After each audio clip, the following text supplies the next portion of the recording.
Today, there's a conditional border being drawn between Russian military units and Chechen military regiments.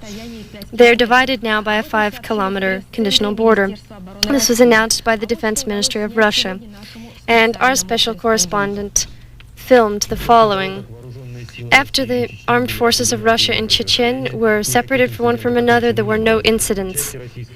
When parts of the Russian troops are being moved to new areas, and at the request of negotiators, it was asked that Russian troops do not drive over already planted fields, but move to areas further away.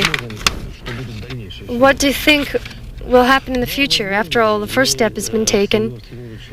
Well, I should say that we have met with Yegor Gaidar, and we have come to common agreement that we should develop an agreement on economic cooperation between our two nations.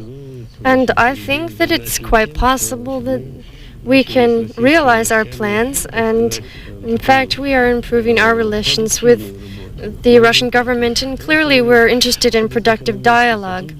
I think that we should move along the course of economic cooperation, that we should solve this in a political manner. For the rank-and-file Russian troop, this only means more hassle. Their tent life is miserable enough as it is, but at least the situation has grown calmer. There's no shelling at nighttime, and there's a lot less tension. Today, the acting head of the temporary administration, Shakarai, said that he will comply with the situation of neutrality. 1 hour before our news broadcast began, our special correspondent, Mikhail Azotov, reported over the phone that Russian troops were successful in freeing 8 Ingushet children who had been hostages in northern Ossetia.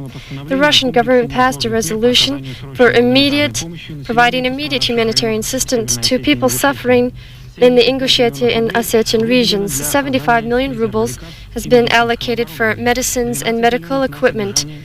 12 million people have been evacuated from the zone of conflict.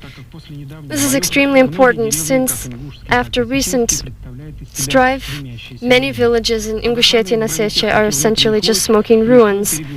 The humanitarian shipments are being delivered under tank escort.